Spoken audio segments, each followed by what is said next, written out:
Okay, good evening, everyone, and thank you for attending our March 24th Select Board meeting.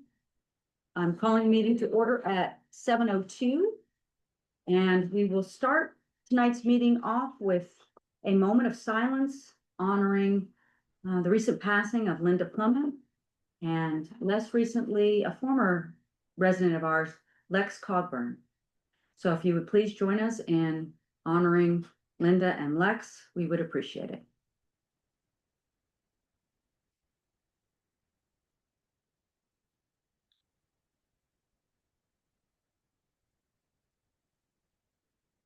Okay, thank you. And our deep condolences to the families and friends affected by those losses. It is time now for public comment. We'll start in the room. We've got our friends from Reed State Park here. I don't know if they have public comment, but they are going to, they've agreed to meet us tonight, so we'll see them in a little bit. But Haley or Gary, do you have any public comment that you'd like to offer? Okay, and Lisa Sabatine. Okay, and anybody on Zoom? All right, seeing no public comment, we Oh, I do. great. Sorry, Thank you. Arya, it's Philip Francis. Philip, go ahead. Hey, how are you, everybody? Philip Francis here. Just wanted to register my concern about the short-term rental ordinance. I've just now been able to look over the draft of it, and yeah, I just want to register my strong concern here as a resident of Georgetown and a taxpayer and a business owner that this would affect directly. Um, to me, this comes across as much more stringent than necessary, and also the timeline seems very compressed. I'm pretty shocked that this is being considered to go into effect as soon as July. Um, so I would just want to push back on that very strongly. I'm surprised that there isn't some measure here to grandfather in, at least in some way, existing rentals, since people have, built their lives and worked really hard to build up some of these rental businesses and I can speak personally, counting on it for retirement someday. And certainly my parents, who have worked incredibly hard and been good citizens here in Georgetown, their retirement is contingent on their short-term rental business. So, yeah, I really hope that people's livelihoods are being properly considered in this, what seems like a real overreach in this ordinance. So that's my comment, and I really hope that there's sufficient time that this can be addressed and worked out, and time for us all to really study and come to an agreement on this. Thank you. Thank you, Philip. Any other public comment? Okay. Now, are there any items to be added to the agenda by Katie or Kathy? Do you have any items to be added? Okay. So we have a 7:05. At this point, I will recess the select board meeting, and I'll now open the Board of Assessors meeting. And just as a refresher, when you elected the three of us to the select board, you also elected us as an assessment board. And from time to time, for those of you who've been tuning in, you know that we have to address abatement requests, and we do that as efficiently as we can, while also being mindful that we're not putting form over substance. So Tyler, what do we have on the docket as assessors this evening? So please? tonight we'd have one abatement to address for 21 White Road, 8R Lot 19, owned by a Peterson family. They're new owners. It's an abatement request regarding land and building valuations. Last year, this parcel was actually the previous owner abated based on the existing data.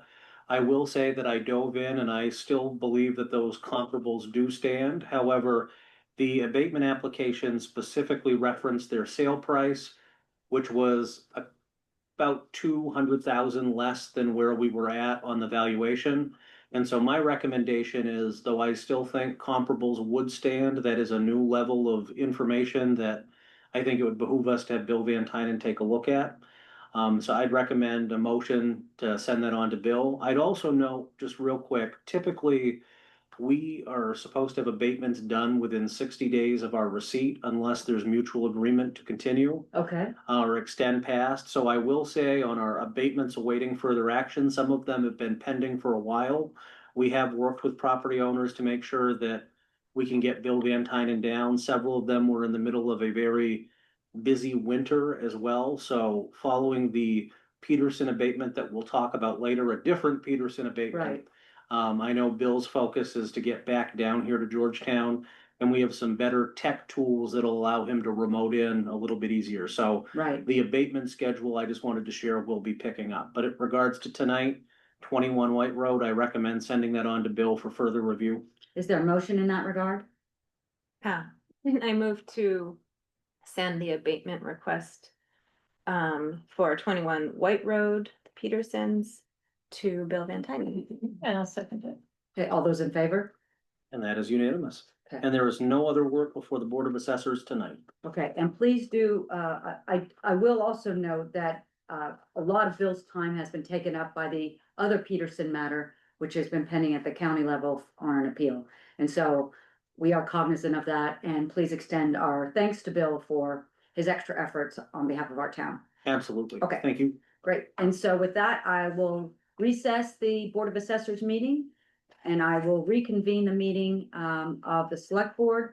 We've got, one person in the waiting room, please, Tyler, and since we already have our guests, Haley Parsons and, Gary Best with us, do y'all mind going ahead of schedule?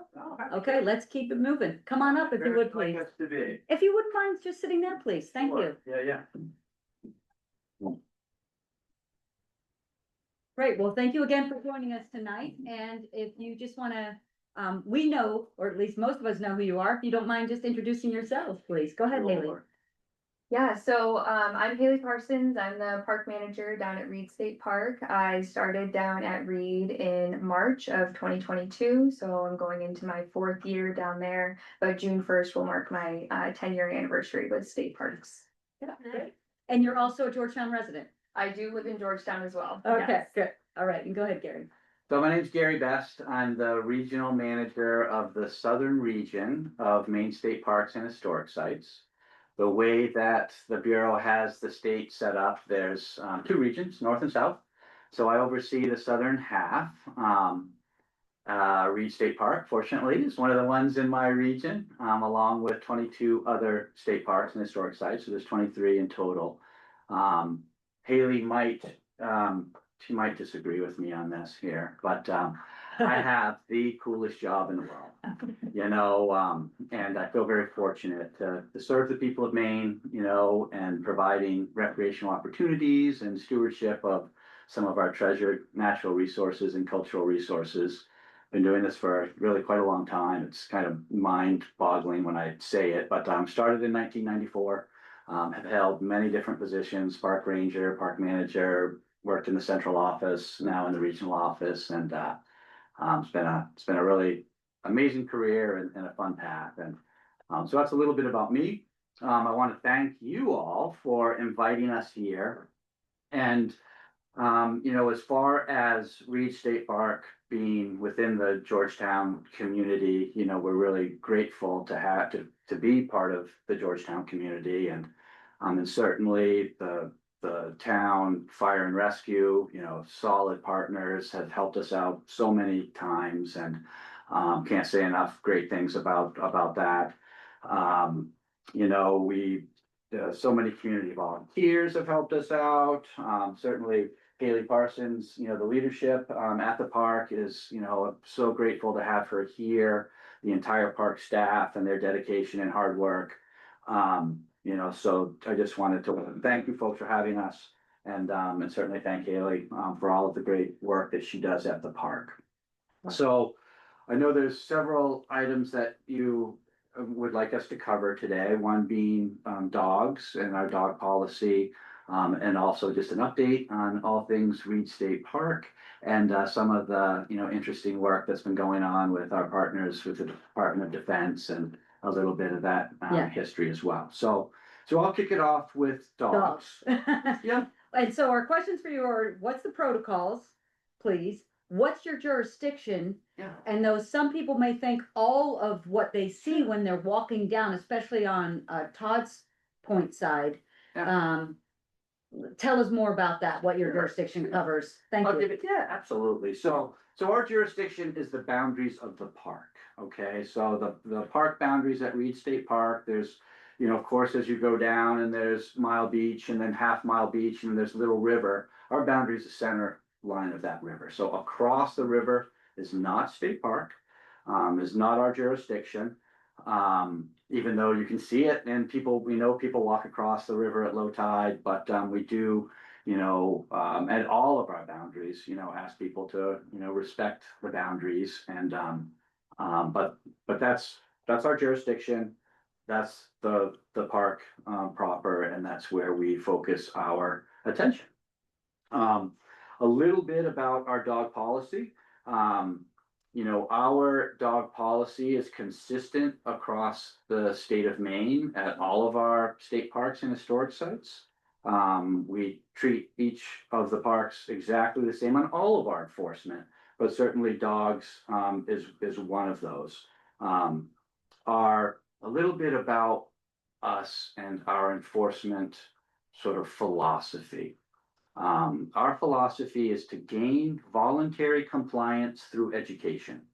We are not law enforcement, and that's sometimes confusing to people. Haley, she's got a badge, and the uniform, but we are not law enforcement. Okay, we're park rangers, so we're the friendly park rangers, and but we do have enforcement responsibilities to make sure that people are recreating in a safe manner, adhering to our rules. All of our rules have meaning behind them, and certainly the dog rules do as well.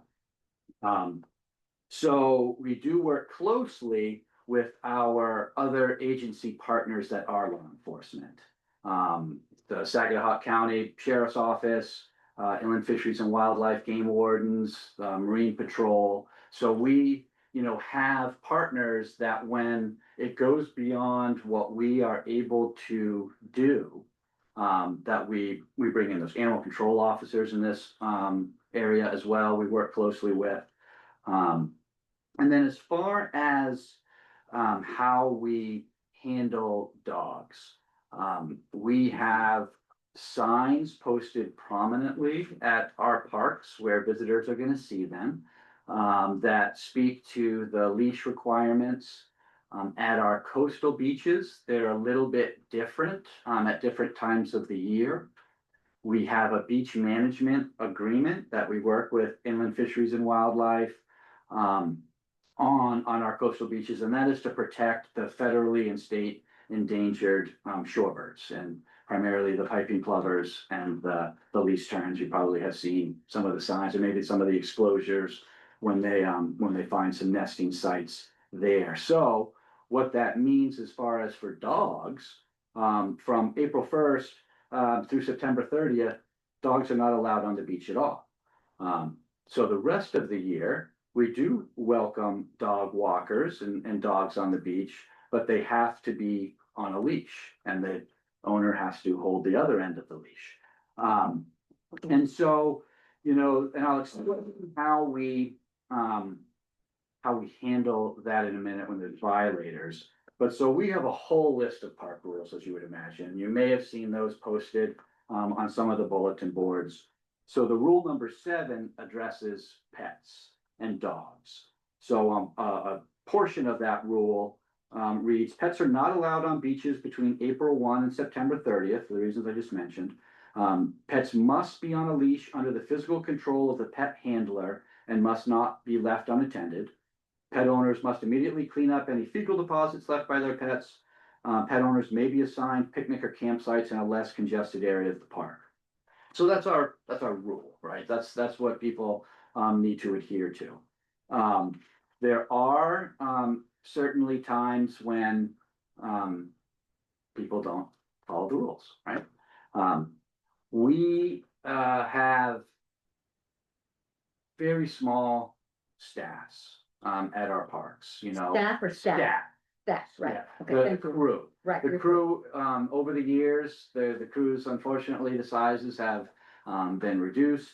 And that makes it tough, you know, we can't be in all places at all times. You know, the parks are open 7 days a week, they're open from 9 a.m. until sunset. Right now, is it just you and Taylor, or is Erica? Yeah, so right now, there's only 2 staff members at Reed State Park.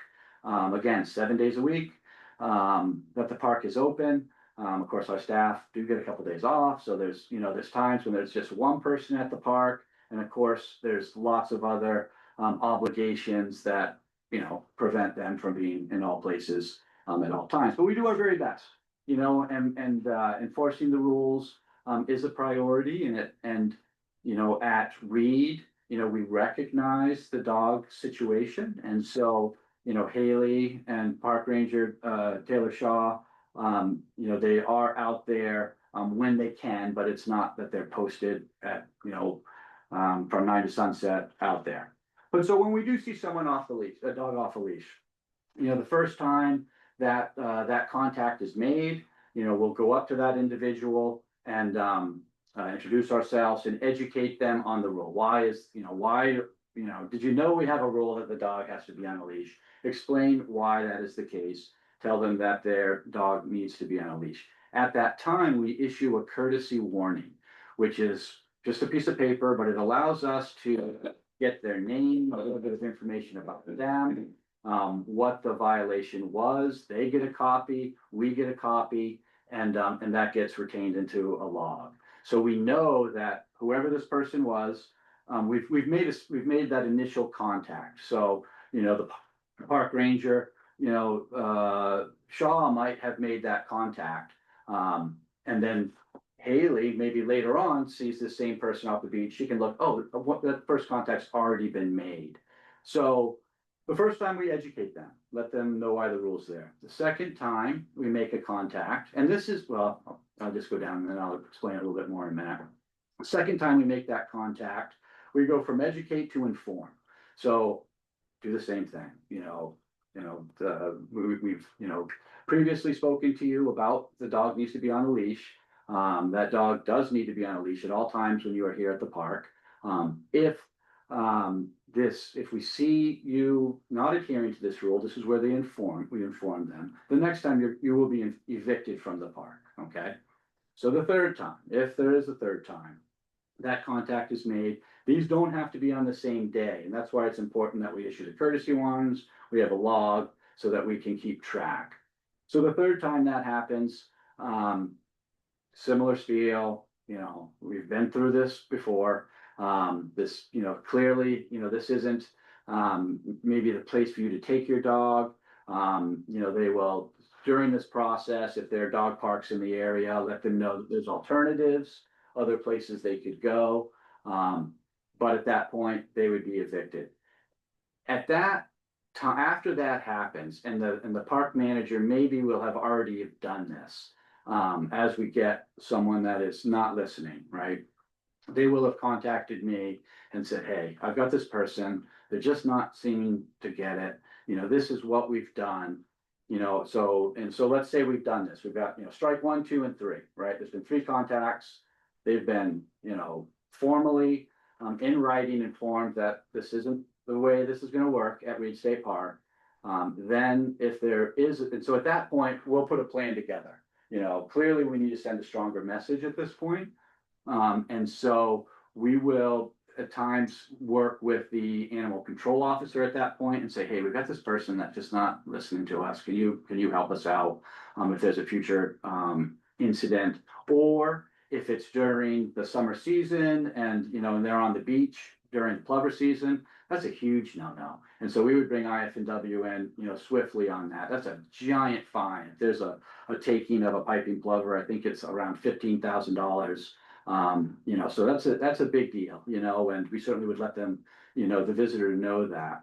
But so they would, if there's three sort of, incidents where they haven't been egregious, and we might bring in the animal control officer, or we might say, okay, if that happens again, Haley, I'd like you to issue this person a summons. So, we have the authority to issue summonses. We very, very, very rarely do, and I'll explain why. And it gets back to what I said earlier. We work very closely with our partners that are law enforcement. They do this all the time, and so they know how to do it. They do it well. And so we generally, when it gets to something above, they're just not hearing the friendly park ranger anymore, we rely on those law enforcement agencies. But this is, again, this is, if it is sort of benign, and what I mean benign is there's no incident, there's no, the dog isn't aggressive, but they're just not hearing us. We would at that point have the ability and authority to issue them a summons, send a much stronger message, that there's going to be a fine, potential court appearance. And that's how we would progress through our progressive steps of enforcement.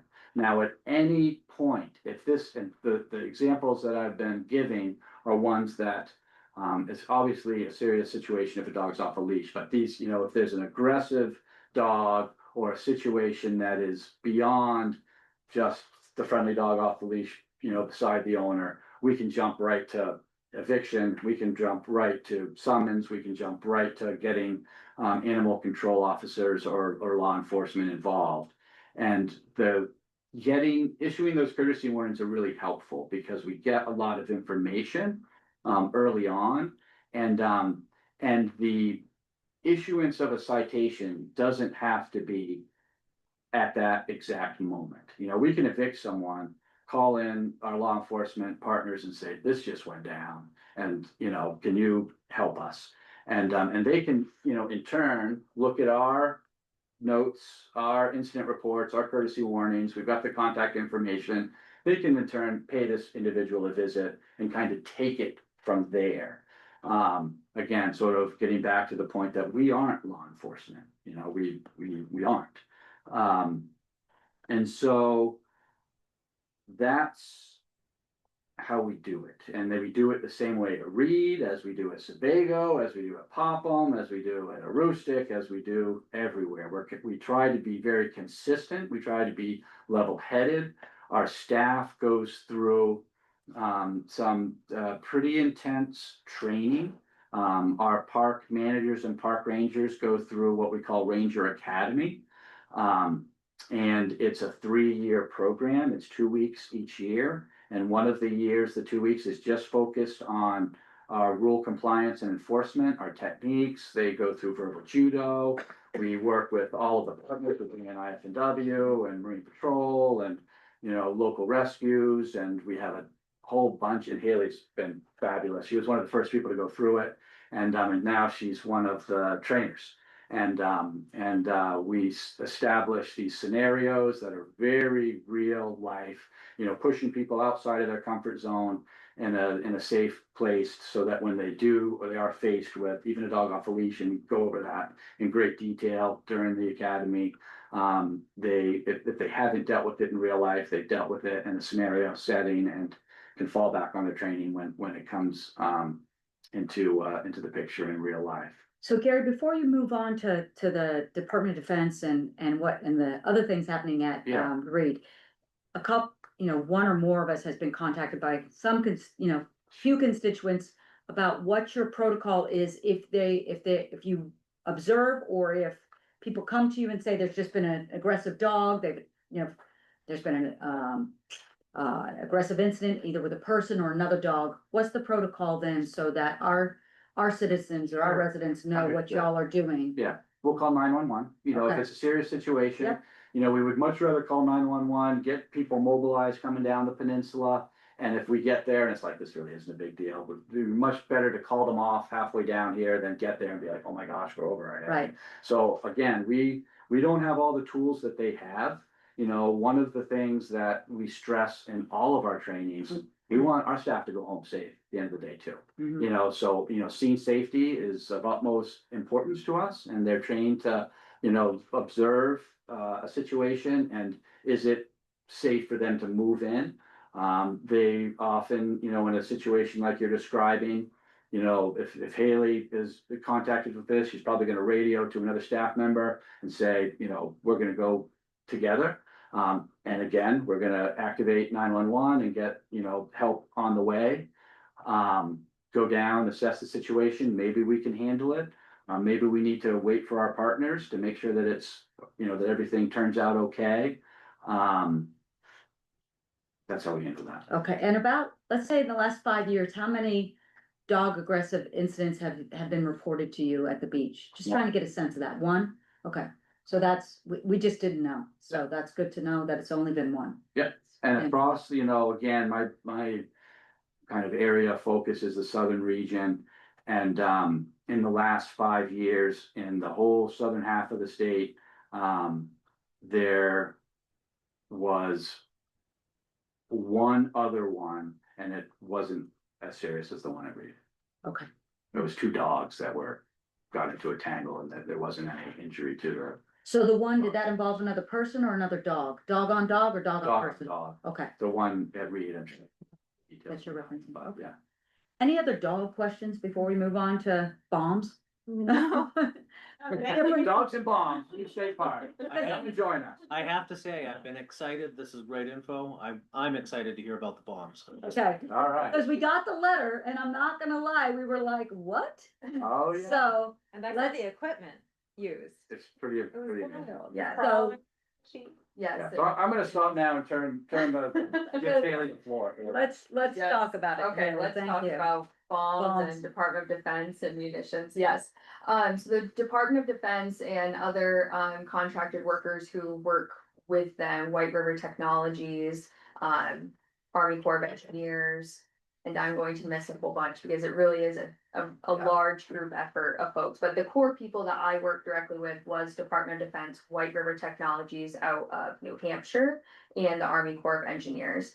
And they have been coming to the park for a few years now, doing, you know, a week to 2 week studies on the beach. So they first reached out, and is everyone familiar with the history of Reed in World War II? So Reed was used as a training facility during World War II, and they sort of used the dunes as a backstop in a way for their munitions. None of these munitions were live rounds, so there is no fear of exploding ordnance on the beach. Yes. Kind of been sweating that. Yes, there is no fear of exploding ordnance on the beach. None of these were live rounds.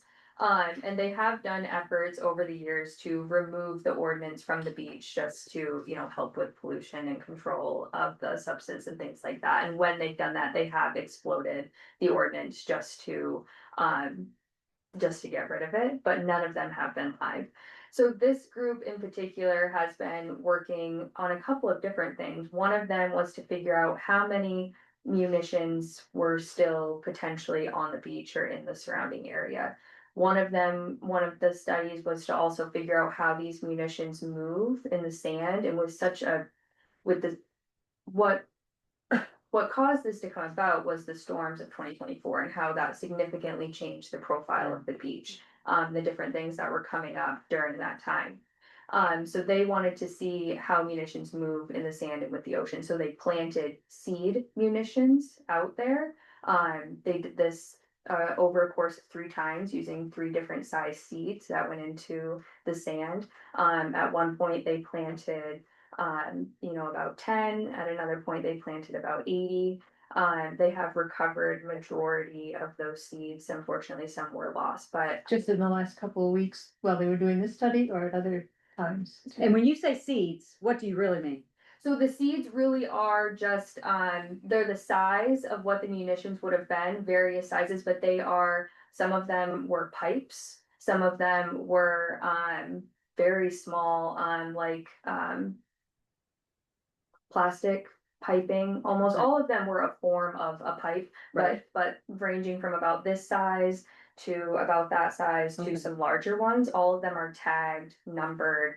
You would know if you went down there, they have bright yellow or orange tape on them and have a description of what it is and who to contact if you find them. This is the new ones, not the one. The before seed. you- Right. The seeds, Yep. yes. So all of the previous munitions that were shot into the beach, obviously none of those are tagged or numbered or anything like that. And honestly, when they do find some, they really come out with looking like a corroded piece of metal. You wouldn't really know that it was a munition.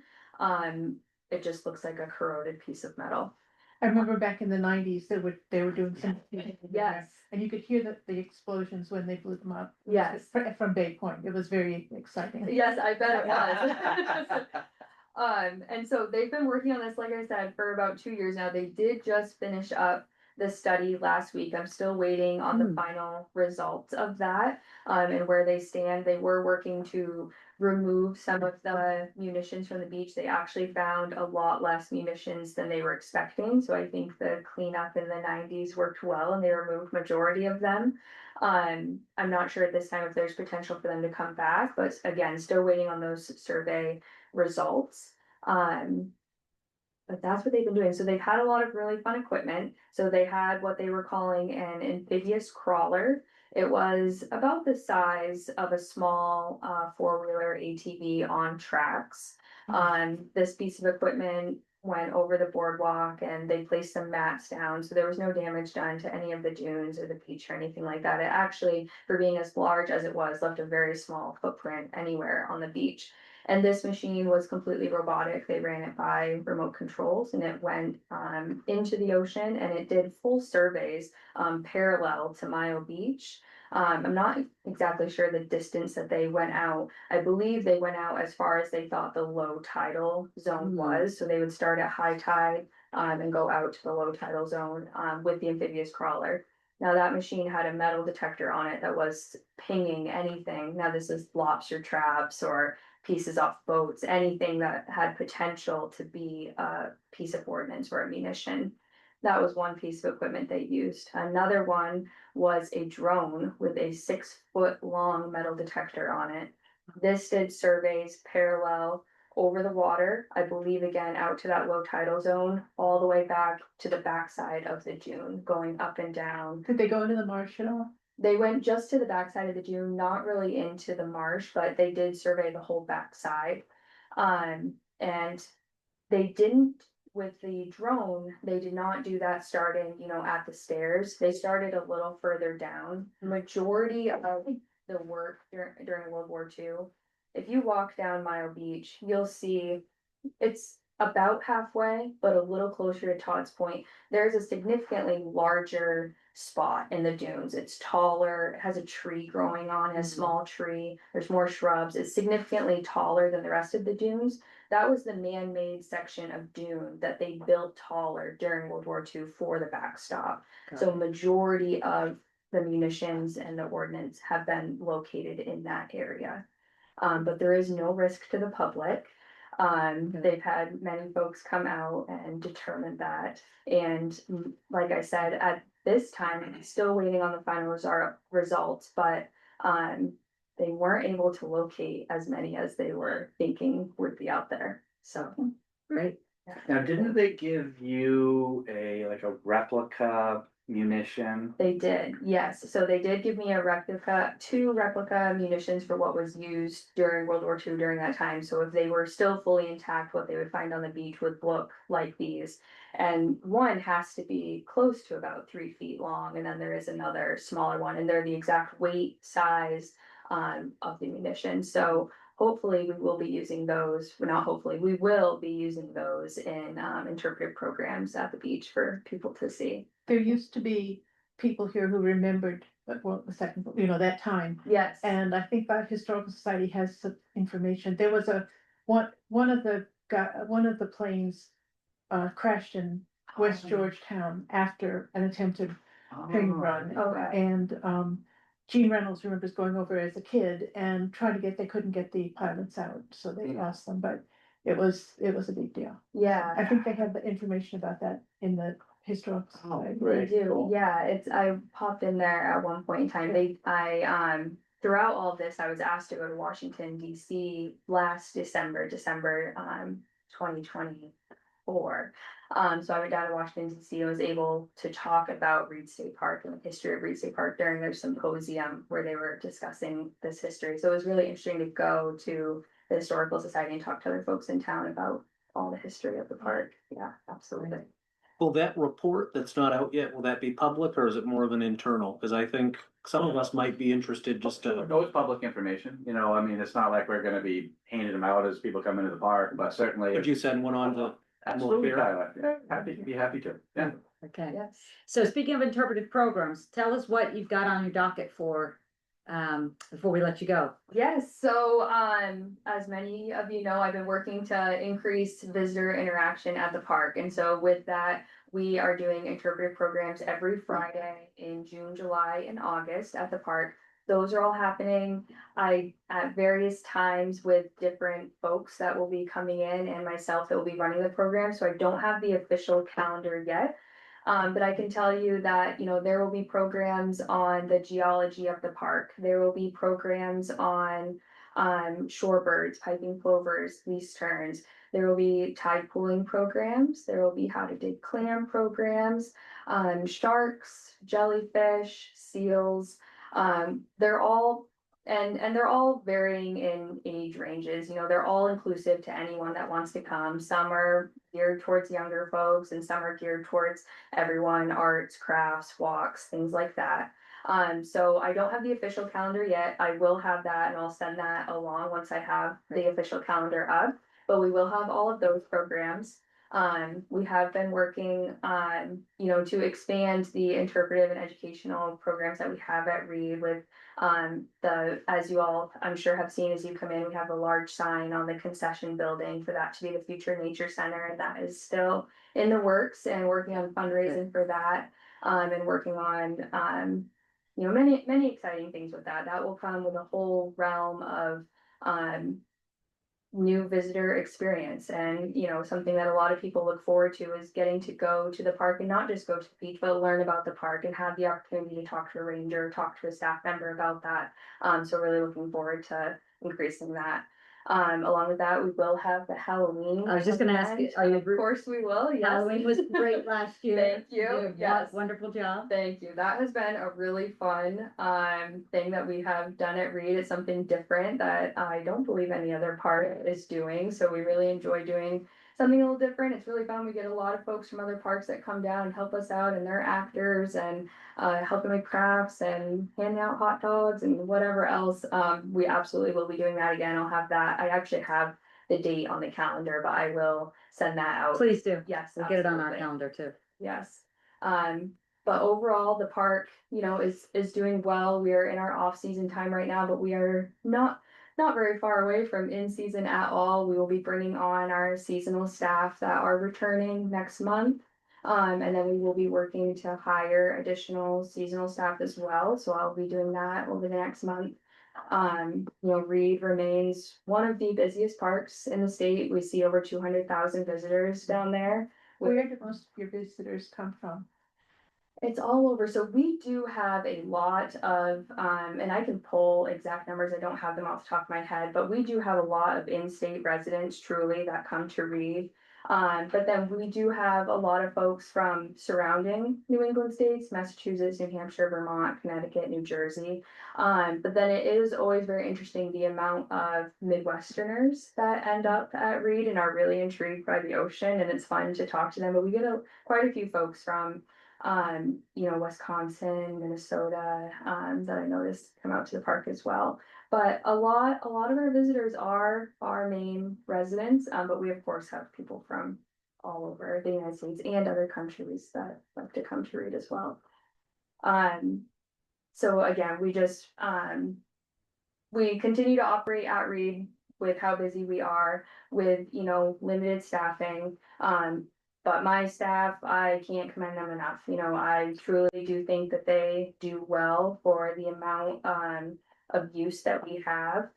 There are of course incidents that happen, but my incident reports at Reed are very low for the amount of people that we have coming to the park, and that's something I'm proud of, and I think that's due to my staff being proactive and being down there and friendly faces for people to come and talk to. Um, and I think that's all I have. I just Okay. wanted to also touch on that, I know traffic can get a little backed up. Yes. Yes, and I know that's always a concern. We do try to operate the 2-lane booth as much as we can, which has helped significantly. Again, that is with staff. So for the 2-lane, you're saying like pass holders on one are directed one way, or, oh, 2-lane this way, of course. Yep, so 2-lane coming in, if we know people have passes, we try to. The thing with passes that's important for people to know is we still have to know how many people are in the Oh, car. right, sure. So it's not always just, I have a pass, I'm going around, we still have to know, we keep track of all of those numbers, all of those little tallies you guys see us making, we count those up every night and every month, for submission.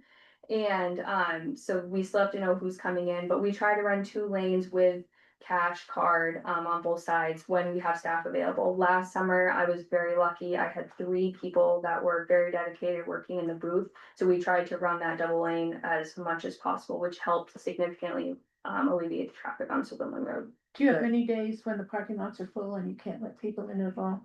I've never. Is your question, are there many days when the parking lot's full? Yeah, Thank and, you. and Yeah. people, would have to come in as walkers, which means they're parking outside the gate. Yeah, so since I've been at Reed, I've never had a day where I've had to turn someone away because I have Todd's Point, which can fit a little over 1,000 vehicles over there. Now Griffith's Head and East Beach, absolutely. Yeah. Griffith's Head on a Saturday typically will fill up by 10:30, 11 a.m. if it's a warm Saturday in Yeah. July.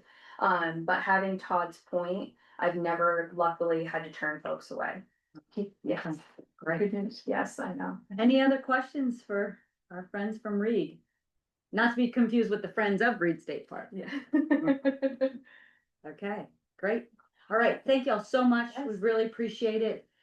Keep up the good work, Thank you. and again, have a great evening. Thank you. you. All right. So- Thank you for coming. Yeah. Haley, we'll see you around town. Yes, Or at come least on every down. now You know where to find me. Yeah. Okay, And we are a little past Brian's. yes, let's do Schedule? it. And we've got, Oh, People my in the waiting goodness. A whole bunch of them. yeah. Okay, I was so enthralled. okay, great. Thank you, Chief Wayland. Go ahead. I thought so too. We're ready for your update, please. All right. Thanks, guys. Not a big update tonight. Just want to get you going. So let's see. On this past Saturday, we did a combined training with our Rousic, doing some water supply. You guys may have seen us down 5 Islands. We were doing some water shuttles between Charles Pond and there. That went really, really well. Great to get everybody out together, working together as a group, because that's how it's going to go when we need them. So that was really nice to have. We did find, kind of unfortunately, but good to know that the dry hydrant at Charles Pond is currently out of service. They're unable to get a draft out of there. So we're going to look into that, diagnose that, see what needs to be done to fix that, so it works when we need it. But just in case we do need to access water down that end of town, we can still get water out of the pond. Just got to go over the guardrail onto the culvert. This is a good spot right there. So, yeah, so we did that. We got some EMS training going on tonight, which we got just in the other room over here. We got Saginaw County Deputy Chad Carlton's down helping us out, and a representative from dispatch here with John Thibodeau. So doing some behavioral emergencies tonight. So get some good training in. I reached out to a couple billing companies in the area in Maine, out of state, whatnot. Waiting to hear back. That's been a little frustrating. Trying to get people to call you back, email you back, that kind of thing. But it's ball's rolling in that way. So we're working on that. Our med vaults, which we ordered probably 2 weeks ago, those have arrived, and we're just gonna get them installed now. So come up with some process changes and whatnot, but that project is moving right along pretty quick right now. So fortunate for that. Okay. That and I think we just to touch on the upcoming spring season. I know we just got a little bit more snow the other day, which was was great skiing up in the mountains, but hopefully real soon here that it'll be all gone from the ground. And as everybody remembers, things dry out real quick in the springtime. So just want to remind folks that when you clean up your yard, you want to get rid of the brush, your sticks and whatnot. Please be very, very careful about burning outdoors. We can get your permits online through the Maine Forest Service website. The old Warden's Report website is defunct, it's out of service, no longer in use. So there's only one place to get permits now, and so we can get some info out for you folks to get them there. And yeah, just like I said, be really careful with the outdoor burning. You know, if you can't get a permit, you can always give me a call, whatnot. But you know, I'll be happy to answer any questions or explain anything that's needed. So that's about what we got for update for you guys. Thank you, Brian. And I believe y'all set a date for the EMS billing night. Is that correct? Yes, we did. I believe it's April Is it the Ooh. 21st? 17th. 17th. 17th. Thursday, Yeah. April 16th. 16th, sorry. 16th. There we go. Yeah, that's it. So At 7 p.m. yeah, April we'll have 16th. I'll have the info we need by then if I have to Okay. walk into somebody's office.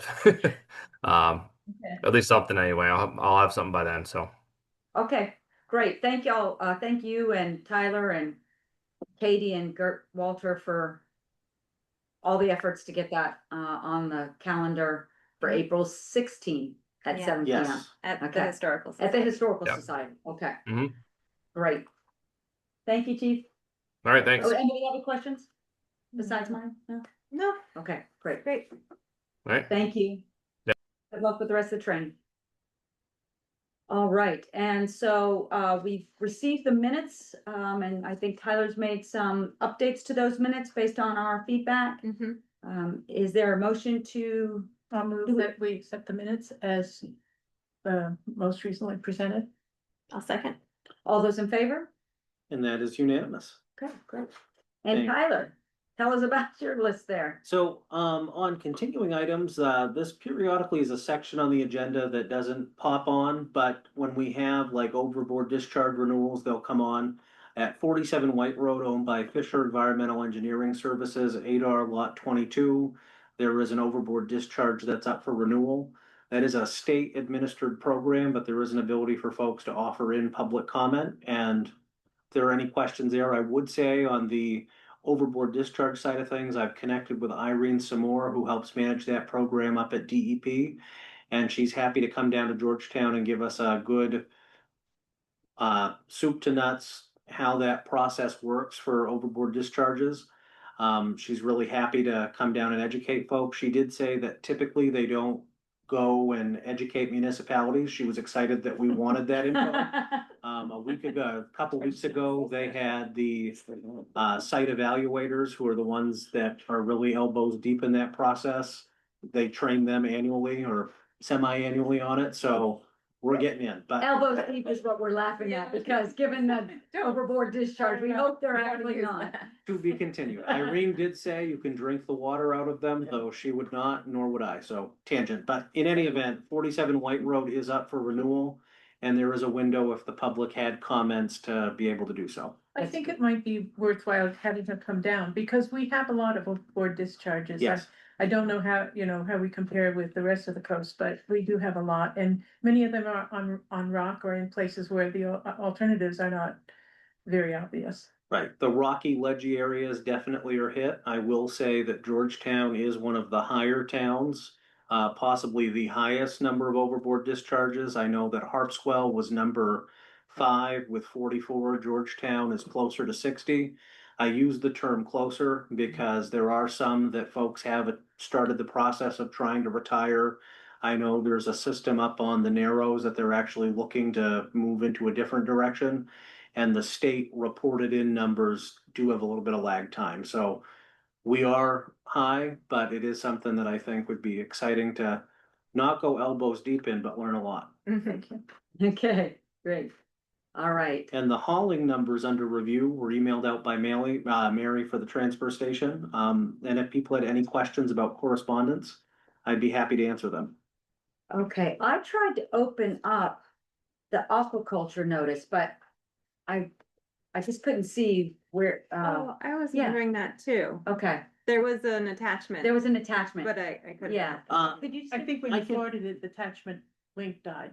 What happened is I printed the email and I didn't print the attachment. I can send that over. It was Stephen Mace's application, Great, just okay. for what that's worth. I was curious it if it was- was like a new farmer or if it was a renewal, so. And I'm realizing now it doesn't say that it was Stephen in here. and Yeah, It's a no. new, it's, I believe, a new farm, but not a new farmer. Right, Great. So for what that's worth, but I'll send that on just so you can see it, Okay. for what that's worth. and he attended last night, so it's good to see him. Okay, thank you for that update.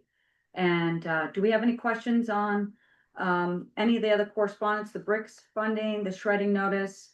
What's the scam again, please? You could just- Saginaw County, I just wanna go back and make sure I've got the right one. I think it was someone claiming to be a police officer asking Yes, for money. people pretending to be the sheriff's Yeah. department saying, so if. Trying to pass the boot or something? In the event that somebody from the sheriff's department calls asking for your financial information, call Saginaw County Sheriff first. So for what that's worth. That's terrible. Mhm. Oh, just awful. All right, any other questions on the correspondence from y'all? Okay, and, the last item, Tyler, you did forward that on to our town council, is that correct? The letter from Lisa Sabatine? Yes. Okay, and, it's my, and I know Kristen Collins received that. And it was clear that she, reiterated that the petition, failed to comport with statutory requirements, and therefore should have been rejected, and it seemed clear she was not advising, because of those failures for us to put it through for this year. I'm mindful, of course, that, we have about 6 weeks until, public hearings, early May. And so what we do have in front of us for the town meeting, are the review, edit if necessary, or tweak, I should say, if necessary, particularly since we've been attending more of the FAC meetings and as of late, any of the budgets for multiple committees of our town. We're gonna have to engage in the same review process and then send on to legal counsel of a handful of ordinances, Mhm. 2 of which are new for this town, Mhm. both of which are generating a lot of questions. One more complicated than the other, the short-term rental ordinance. We continue to get feedback about that. We were gonna have some questions on that a little bit later. Some other priorities that we have are, this EMS billing, the MOUs that we have, the tri-party one, the ones with the school. And, after town meeting, there are a couple of things that I think are priorities for us that we've already talked, but I'd like to hear your thoughts about that, which are, of course, the creation of the personnel manual, long overdue. And a chance for our town employees to meet with us, engage in a review process. Some of you have never been reviewed. Some people, I think it's been about a decade, and I'm guessing we're looking at least 12 to 15 people, perhaps more. Mhm. We've got to prioritize those things. Mhm. And, for that reason, we will not be able to put this, on the warrant. We won't be putting it forth on the warrant. I'd like to hear both of your ideas, though. Any feedback on that? From the letter. Yeah, and just the priorities that we do have between now and the town meeting. Yeah, I do feel like we have a lot going on and a lot to nail down before town meeting. And this wasn't something that we initiated.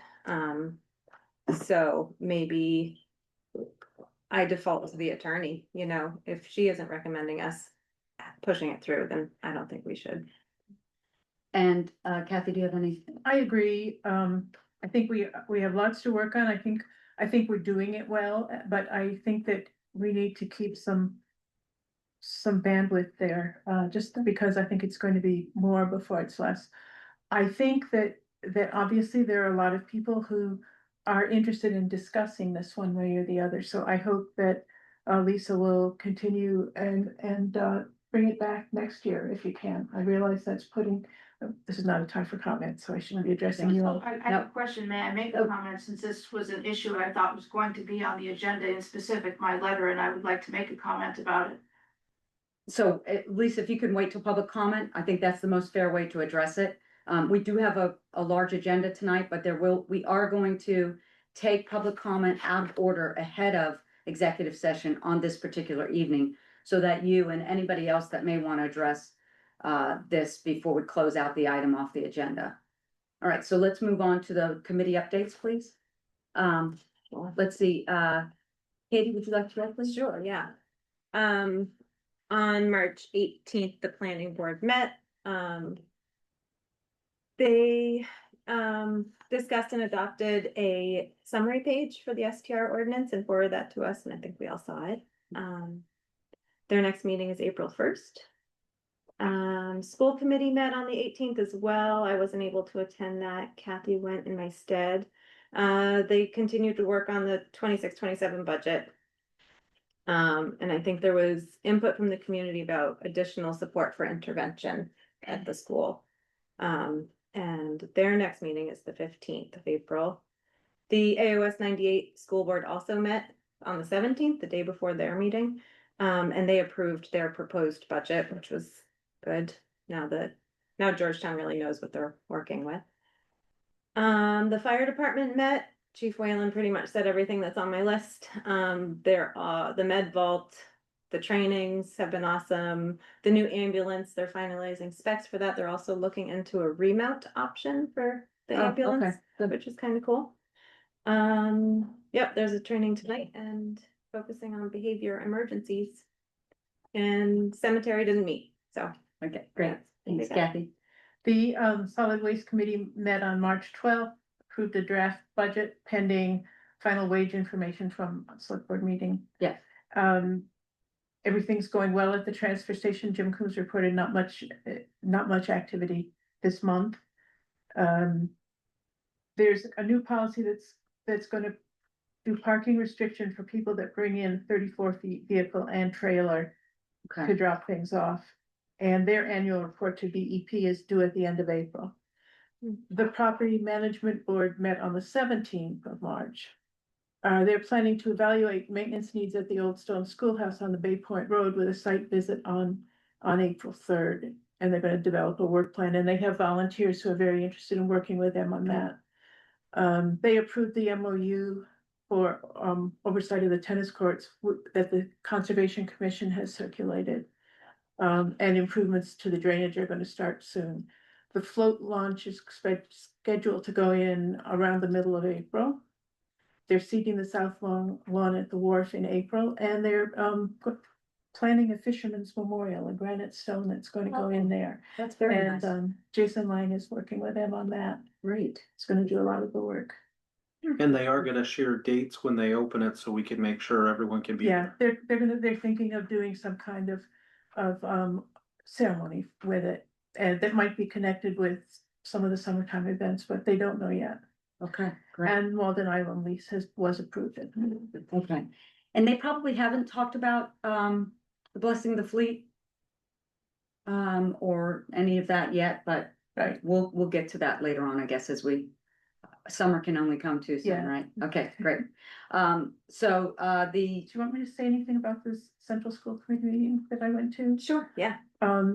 As you said, it was continued work on the school budget. They will not pass until next year's health insurance figures are set, and I think that's gonna be early to mid-April.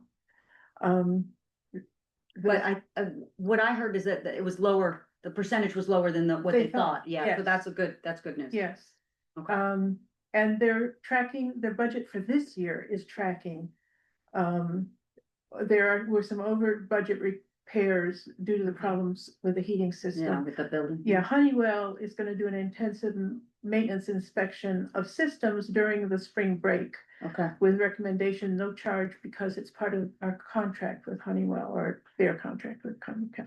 They're still advertising for a 1-to-1 pre-K ed tech to finish out the year. They have a vacancy over there right now, and they talked a lot about different enrichment programs they've got going on, which is a lot. They're doing some great things.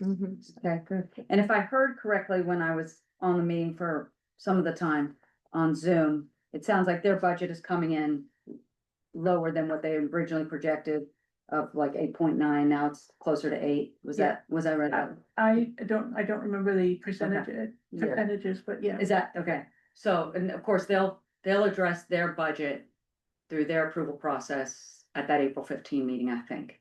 I think that's what I heard. Okay. All right, speaking of budget, so the meeting, the one that's I have the most to report on is the Budget Advisory Committee meetings that I attend on a weekly basis for the Saginaw County District 3 rep. It does still look like, and Mary's interested in this figure, that it's still gonna be about 10% increase over last year.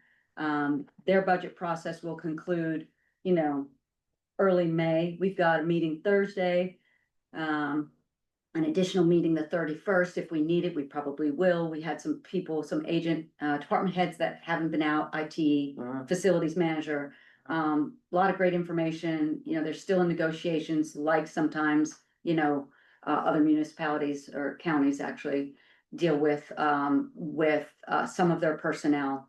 And I think that's the highlights, but those meetings are ongoing and I'll keep reporting out as I see the numbers come through. And of course, I'll keep you up to date, Mary. I've got a lot more information, but we have a lot on this agenda, including executive session. So, and then the FAC, one or more of us have been attending those. Those have been helpful. Will make our review of the committee budgets go faster this year, because we will have information and we'll have been able to ask questions along the way instead of inundating the FAC with our questions. And they're meeting again on April 7, as is REC. The nominations for Citizen of the Year have closed, so that will be announced at Get to Know Your Neighbor on the May 3rd at the community center. Glad to report that we've got the Jammers joining for Get to Know Your Neighbor. Periwinkle Pies, our own Maddie, Sir is going to be providing some food, and I'm sure there'll be some other local vendors. But please make sure y'all calendar that. And I think that's it for my committee updates. So let's move on if we can. Thank you. Tyler, your So, update, please. For a town administrator update, I wanted to share that at the last meeting, we were determining when we would have our main revenue services annual audit. That will be 1 week from today here in the conference room. They're planning to arrive at 9:30 a.m. Really don't know when that'll end. They go through open space, tree growth, assessing files in general. Couple hours last year they went through pretty quick. So again, the 31st, we're getting it done in March. I'm thankful for that. In regards to the Flying Point Cemetery, I've spoken with a relative who reached out to us a couple meetings ago now about trying to do better maintenance of a cemetery that's out on Nature Conservancy land. And I've also spoken with the Statewide Cemetery Association. My previous understanding was that if there was a Revolutionary War soldier only, there would be a component where the town would have to step in for some maintenance. This soldier was a Civil War soldier. I will say that the Civil War soldiers, in talking with the Statewide Cemetery Association, we would have some obligation to help maintain. And so I asked, what does that look like? And at a minimum, this is a quote, the veteran grave would need to be maintained and have a flag placed every year for Memorial Day. Maintenance could be as simple as running a weed whacker over it a few times to keep it as clear as we could be. However, we do need to gain written permission to access and maintain from the Nature Conservancy, which I'm going to be working to do. Also working with the cemetery trustees, because this would be something that would fall into their lap. I would say there are some broken graves at that Flying Point Cemetery. They don't belong to former soldiers, so the town does not have an obligation, though, as this is an ongoing conversation, I would say we want to be mindful the town has at least 99 cemeteries outside of the 5 currently town maintained ones. And so, Do we know that it's said that there's a soldier buried or a veteran buried in there. Do we have a proof? I know on the headstone, it's very clear that soldier, I believe, had passed away at Gettysburg or had been injured at Gettysburg. There was some good information as well, where I actually was able to read some of the letter that he wrote back to the family in Georgetown saying he wasn't going to make it back. So I will say this is an interesting story. It's one that I think we want to approach. Definitely do our obligations, but I do just share that with other cemeteries in town, this is something that could become more of a regular conversation than we've had in the past. Trafton Cemetery down here in the woods has the same issue that there is most likely a veteran, Right. Oliver veteran in there. And there's a state statute that addresses what we need to do as well, Right, so. We have 99 cemeteries here. yes. And That are known. that are Yeah. known, and some of them are cemeteries that have 6 bodies that you don't really have the names for, but they were on a ship, people got sick. They landed and buried in the 1700s and kept on sailing, so I mean, each one has its own facet. And state statute is definitely where we'll be looking on what our obligations Yeah. are. And that's kind of where the Cemetery Association was directing us, but we will want to loop in the trustees as well, and they do have a little extra money in their budget where I think they could get someone out to do some maintenance, so the family member is appreciative that we're going on with that, but I know we've got a full agenda, so I'll speed up a Yeah. little bit. Sorry, Tyler. The Peterson abatement appeal, so not the Peterson abatement we tackled tonight, different Right. Peterson family. That is this Thursday at 10 a.m. at the county courthouse. It will go until completion, likely with an hour lunch break sometime in the beginning.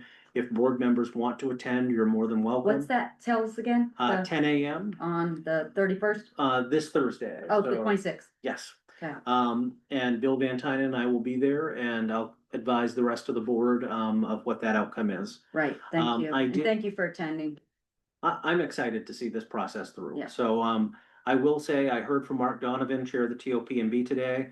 On the side of the wharf, there are some large, wooden pieces known as ways. One of them has come loose.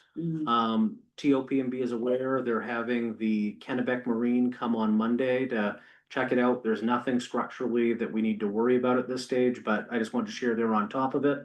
And a couple of quick things, our software updates are now live, Trio Great. Web and Sketching are in place. And that is ahead of April 1, which is Excellent. really important. Speaking of April 1, the code enforcement officer has been tracking the current status of permits, projects, and getting pictures of where things stand ahead, because that'll be helpful for assessing. As we know, April 1 is that cutoff. And additionally, for April 1, I'd just share that anybody who was looking to get a new exemption on their property, somebody who's newly qualified for homestead exemption or a veteran's exemption they haven't done before, needs to get that into us by next Wednesday. If they got it into us next Thursday, it would be 2 tax bills away before they could see that come on. Lastly, Mary and I are gonna tackle the ARPA reporting that's due in April, and then we're done with ARPA altogether. And nomination papers are still available until April 10. All of the incumbents have pulled papers, and there are no challengers to date. Okay. Thank you, and we've already had the fire chief update, so, oh, no, it's finance director, I'm sorry, Mary, I'm looking right at you. It's very brief. Okay, I sent out the February financials Yes. today, mostly again, because I'm waiting for the bank to get back to me on the check that caused us some problems last month, continues to cause us problems. Draft budget has been sent Yeah. out. If you have any questions at all on that, please reach out. I'm happy to sit down and go over it with you as a group or individually, no problem at all. can I pop in here? So one of the things that you asked us is, are we really going to review these? You didn't say it that way, I'm adding to it, but to answer your question, we are going to review employees Oh, yeah. this year. Yep. I want to, I Yeah. want to know Sure. that, I want you to know that we're committed to that. Mhm. Good. The placeholder you have in the budget is appropriate. Okay, And we'll be starting with people who either never been reviewed Right. or have been, 10 years in Mhm. that group. okay. And, some folks are newer, so, we'll be getting the word out with a proposed schedule. Mhm. Good. So Okay. thank you for Good. creating that placeholder in the budget. Keep going, please. Thanks. Yeah, so, and then, the foreclosure date passed, we have 4 accounts that went to foreclosure. Couple of them we can't find, so we're working on that. And then pretty much that's what I had. I'll be Okay. out of the office tomorrow as I, have some appointments to take care of, so. Well, thank you. And also, I wanted to thank you for getting those comp numbers for us, Oh, sure. from the neighboring Oh, for towns. sure, yeah. We For sure. realized that was extra work for y'all. And what we it's have to- helpful to us to have those comps when we're looking at the transfer station, wages and those Yeah. kinds of things. So Good. we'll talk more about that. Okay, perfect. Great. All right. We already talked about that, EMS billing, so we've got it right here in the agenda, Mhm. April 16 at 7 PM. That's gonna be hybrid, I'm sure? Yes, Okay. GHS, yes. okay, GHS, right. yeah. Um.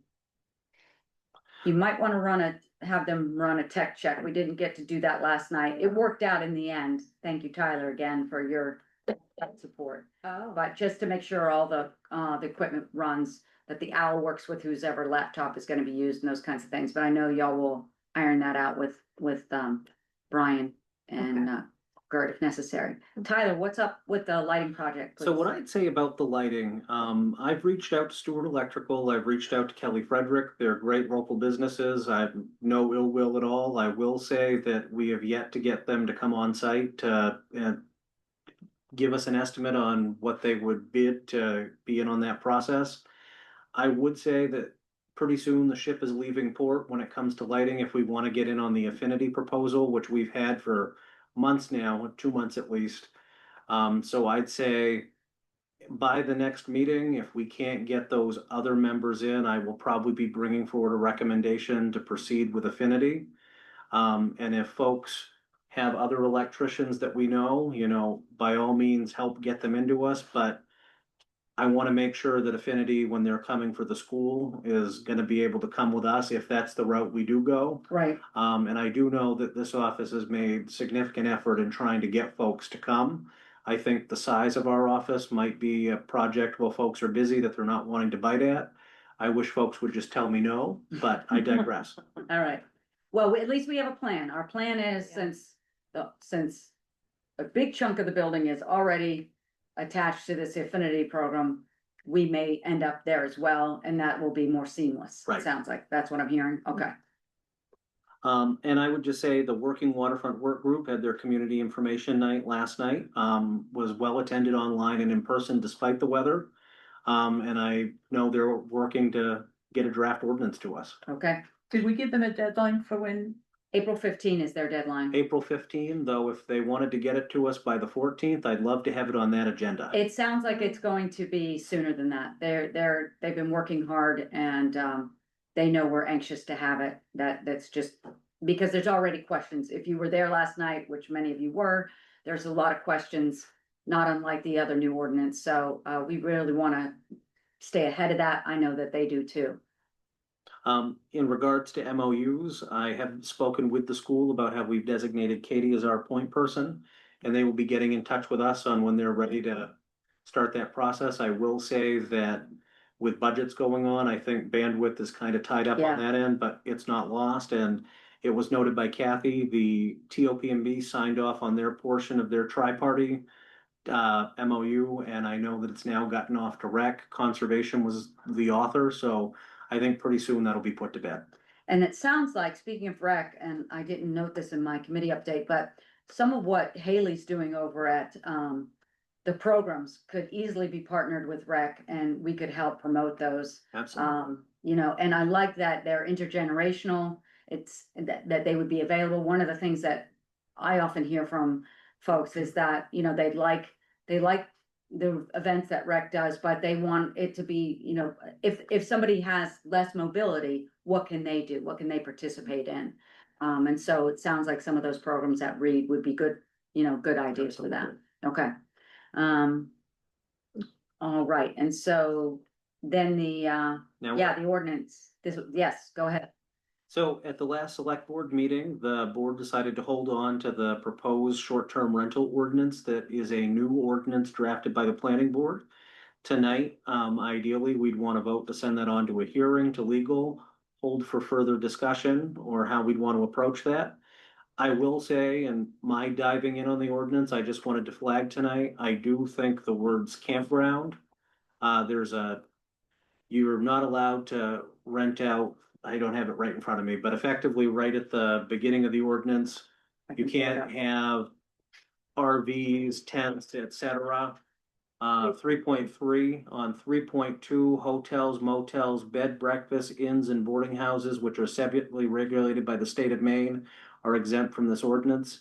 I think at the very least, we should ask Kristen if we should include the campgrounds there as well. I think we don't wanna create any unintended consequences for longstanding staple businesses on the island.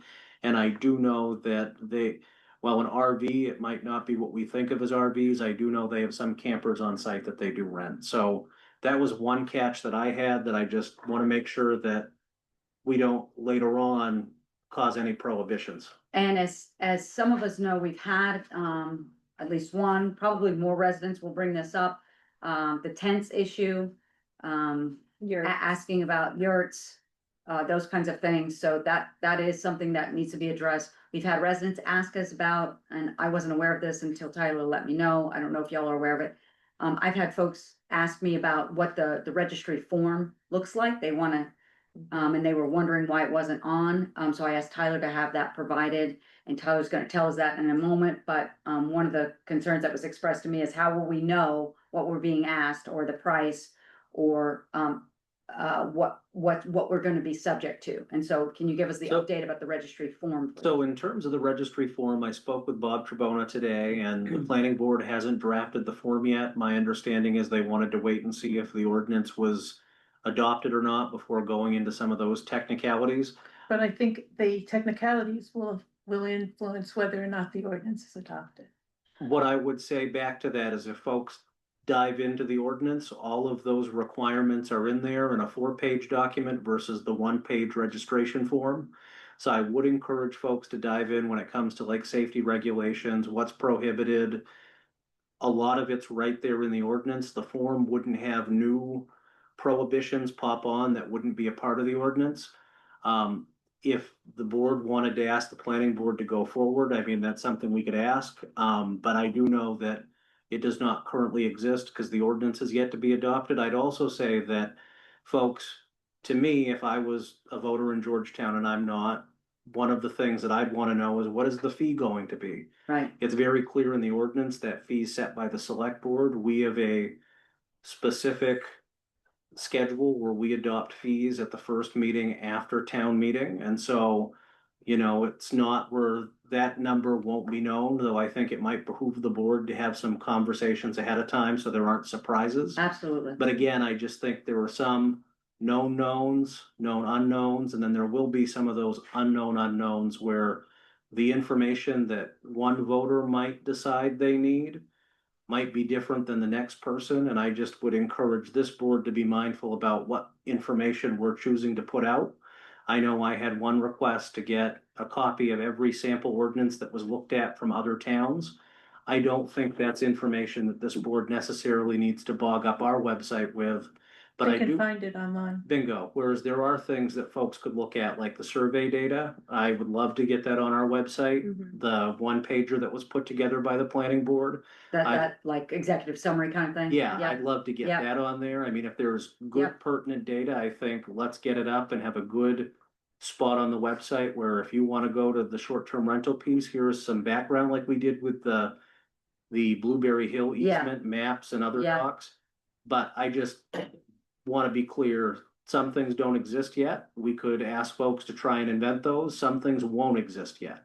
So let's, to Kathy's point, I mean, do we want to ask them to go ahead and draft the registration form? I've had 3, 4 people ask me about that, and I just assumed there was one, so I said, sure, I'll tell Tyler to put that up when we put the other stuff up. Right.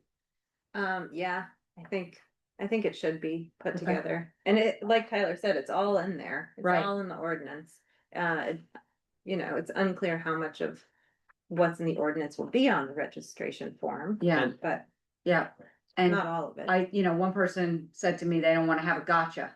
Have this Yeah. go through and then see the form and it feels like a gotcha, and I said, no, this is, the planning board intends to be very transparent. That's their intention.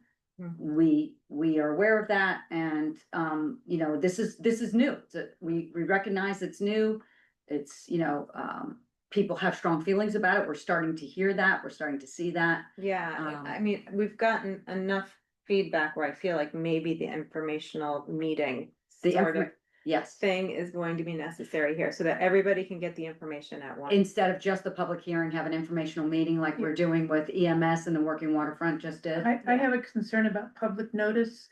getting the word out, because many of the property owners, I wrote this down, obviously, Yeah. most directly affected because they own seasonal rentals or abut seasonal rentals are not here in the winter, either because they go south for several months or they just have homes somewhere else. How will they be notified that this is being proposed and that they can attend the ordinance hearings and town meeting, the ordinance hearings on Zoom? Because if they're away, unless they are doing incredible due diligence and tuning in, they're not gonna know this is going on, and we're pulling a fast one on them. Thank you. So, and I think, one of the things that when I think about the associations, there's maybe 4 or 5, you've got IPA, you've got Bowman's Landing, Kennebec Point has one. Time's up. Yeah, right, your time's Yeah, up. okay, we're done. Meeting's over. That sounds like it's a motion to go into executive session. But Kennebec Point has one, I think. McMahon. McMahon, Beaver Valley has one. I mean, there's several neighborhood associations. So to Kathy's point, I think it does behoove us to make sure that everybody gets to engage in this discussion. Again, we know that folks are talking about it. They're pulling us aside at the transfer station or at the store, at the town office. So, Yes. okay. And I will say that I don't know which specific owners in it, but I know anecdotally, we have gotten folks who live away this time of year reaching out to ask questions on how they can get involved. I know that some of the folks in Zoom tonight that aren't normally attendees are coming tonight because they're interested in this discussion. So, and I don't know relative to asking the planning board on whether or not they'd want to do that forum. I do know Bob, as chair of the planning board, Right. is in the audience. I don't know if we'd want to put him on the spot, but Well, he let's might let have- him, have some time to think, because he didn't know we were gonna ask this. And we didn't know until right. very recently, I guess today, that there was no form. So if Bob can please give his comment in public comment. Perfect. And I will say also that I think, Tyler, we forgot to mention this because we knew we had a robust agenda tonight, that although y'all may be putting things in the chat, we're really trying to get business done. We still have an executive session tonight, so we're not looking at the chat to capture comments. We would ask you to please give your comments at the beginning or the end of each meeting so that we can ensure that everybody's heard and that we can get through the business that you expect us to get through. So, okay. So Bob can answer that question for us if he so chooses in public comment. And I was just looking at the ordinance. Anything else that we wanted? So what are we saying? We're gonna hold this then? Yes. Okay, we're gonna hold this and not send it on to legal. Yeah. And for all we know, council may want the form too. I don't know. So I would just state again, though, and I just want to be clear, the form, well, I get why that's what I'm registering with and why people want to look at it. Nothing in that form for a requirement could not be added to that form that wasn't already in the ordinance. So I just want to make that clear to Sure. folks that the 4 pages of the ordinance really, I think, outline where the planning board was ready to go this time. And I'm not saying we're wed to that Sure. language or not. While I totally recognize and understand the idea that we want to engage with as many folks as possible, I just want to be clear that they can't add in a fast one on someone onto that form if it's not in the ordinance that town meeting ultimately votes on. Yes, and that's a good point to make. And, I think the challenge we have is we don't have all the people that we might run into at the store, the post office, Right. transfer station, hearing us say that. Mhm. Thankfully, this meeting is recorded and we've given those assurances about what the planning board is doing, but it will have a large impact on several Absolutely. people. So I think there's a lot of feedback we're getting. Go ahead. I Sarah. have another question, which is a general question, about whether the planning board studied or talked to the local businesses, restaurants, stores, and other services that provide different services for short-term renters and property owners. And will this ordinance narrow opportunities for Georgetown residents to earn income from property rentals and from jobs associated with maintaining those rentals and meeting the needs of renters? I really just want to know, was that taken into consideration with this? Okay. Were there focus groups or those kinds of questions asked. So again, that may be addressed in public comment, but to Katie's point, you know, it may behoove this process and probably does to have an informational meeting if we decide to ask for that. But there will be a public hearing, if it gets out of here and over to legal and out of legal and on to the next level, which would be the public hearing. Mhm. Okay. And I had a third question. Yeah. Which was, does ahead. the proposed ordinance hold short-term rentals to a stricter standard than our town holds long-term rentals to? And if so, is that equitable? And that would be something, you know, so somebody else brought that up to me, a similarly worded question. Mhm. And, you know, of course, I didn't answer that, but in my mind, that would be something that our attorney would flag. Okay. You know, she would say, you know, just think about this. Mhm. And I'm not saying that she will, I'm just, Sure. if there's a concern, she will pick up on it. And I would defer to the planning board on the processes they took on all the data. I know Katie was there for a lot of it too, so. Yeah, I came late to the Yes. game, the dance, whatever. I did too. I mean, it was already in motion when I joined the Yeah. board. Yeah, well, this started just like the Working Waterfront started last fall, just like EMS building started 2 years ago. So, Mhm. you know, we're all catching up in some fashion with these changes to our town. Yeah. Is there a way that Ten tonight we inches. could ballpark that fee for clarity for folks? Or is that? If we were to, I guess I'd